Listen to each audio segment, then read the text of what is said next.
लोग जानेंगे आधुनिक शिक्षा में जो बौद्ध शिक्षा का योगदान है उसके बारे में, कि आधुनिक शिक्षा जो अभी मॉडर्न एजुकेशन है उसमें जो बुद्धिस्ट एजुकेशन है उससे कौन कौन से तत्व लिए गए हैं और इनका कंट्रीब्यूशन क्या रहा है। जो हमारा आधुनिक शिक्षा में है उसमें बौद्ध धर्म का कंट्रीब्यूशन या बौद्ध शिक्षा का कंट्रीब्यूशन क्या रहा है।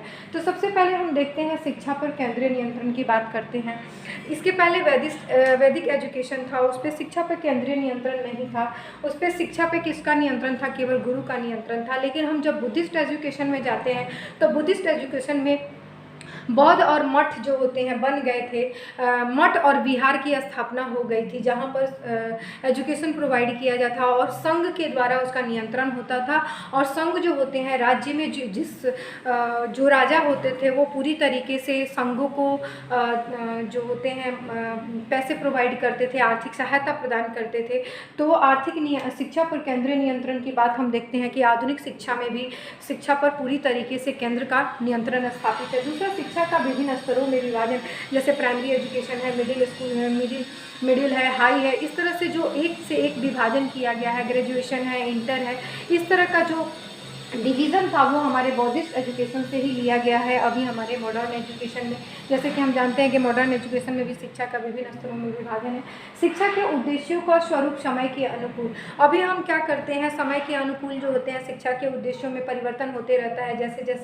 जैसे कि अभी ICT का ज़्यादा प्रयोग होने लगा है, तो ये शिक्षा के जो अनुकूल थे, जो उस समय जिसकी ज़रूरत थी, तो बुद्धिस्ट एजुकेशन ने क्या किया, समय के अनुकूल शिक्षा के उद्देश्यों का निर्धारण किया। इसके पहले वैदिक एजुकेशन में देखते हैं वहाँ एक ही मात्र उद्देश्य आध्यात्मिक शिक्षा की बात थी और बौद्ध जो वैदिक एजुकेशन था उसका एकमात्र उद्देश्य था मोक्ष की प्राप्ति। लेकिन जो बौद्ध धर्म ने कहा कि शिक्षा का उद्देश्य जो होता है वो समय के अकॉर्डिंग होना चाहिए, जिस समय जिस चीज़ की पूर्ति होनी चाहिए उसके अकॉर्डिंग होनी चाहिए। और आधुनिक युग में भी हम इस चीज़ की बात देखते हैं। शिक्षा के विस्तृत पाठ्यचर्या और विशिष्टीकरण की बात की गई थी। शिक्षा के जो पाठ्यचर्या है और साथ ही साथ उसके विशिष्टीकरण, उसके स्पेशलाइजेशन की बात की गई थी। शिक्षा के जो करिकुलम था काफ़ी ब्रॉड बनाया गया था और सभी अपने अकॉर्डिंग जो होते हैं चॉइस करके भी ले सकते थे।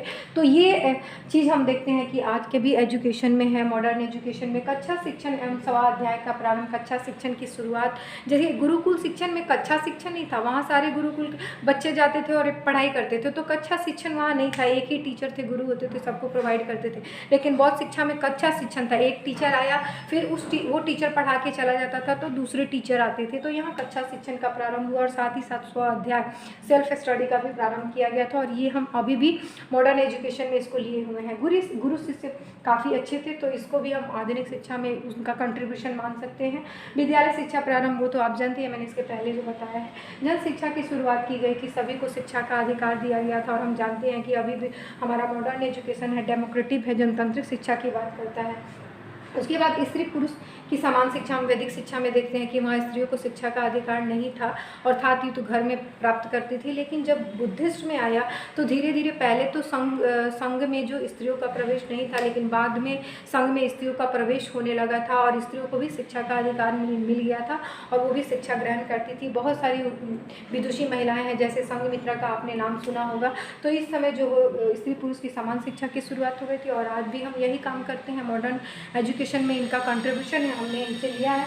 कला कौशल व्यावसायिक शिक्षा का प्रारंभ हुआ था, जो भी आर्ट एंड क्राफ्ट की शुरुआत हुई थी, वोकेशनल एजुकेशन की शुरुआत जो थी इस समय हुई थी। ये बहुत इंपॉर्टेंट पॉइंट है कि शिक्षा संस्थाओं में प्रवेश संबंधी न्यूनतम आयु तथा परीक्षाओं का आयोजन, मतलब कि जैसे होता है ना कि LKG में एडमिशन के लिए इतना होना चाहिए, PG में एडमिशन के लिए इतना होना, मेडिकल में एडमिशन के लिए इतना होना चाहिए, JRF आपका क्वालिफाई करने के लिए इतना एज होना चाहिए।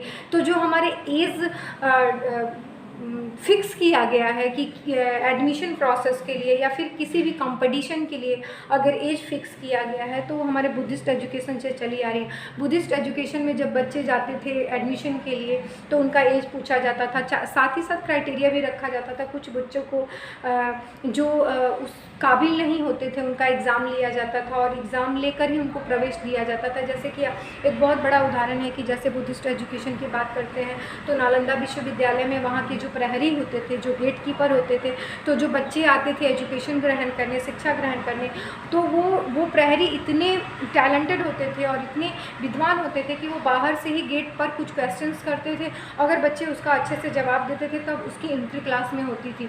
तो हम देखते हैं कि बुद्धिस्ट एजुकेशन में इसकी शुरुआत हो चुकी थी और इसी का हम अभी फॉलो करते हैं।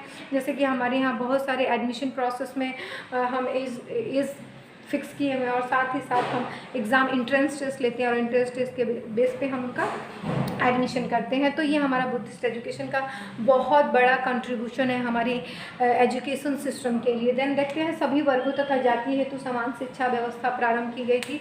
यहाँ पर हमने बोला ना कि जैसे कि वैदिक में शूद्रों को शिक्षा का अधिकार नहीं था और जो गरीब थे या फिर जो गरीब तबके के लोग जो बहुत एफर्ट नहीं लगा सकते थे उनको शिक्षा का अधिकार नहीं था। लेकिन हम बुद्धिस्ट एजुकेशन में देखते हैं कि सभी को शिक्षा का अधिकार दिया गया था। तो ये हम इस शिक्षा व्यवस्था को हमने अपनी शिक्षा व्यवस्था में अभी मॉडर्न में अपनाया हुआ है।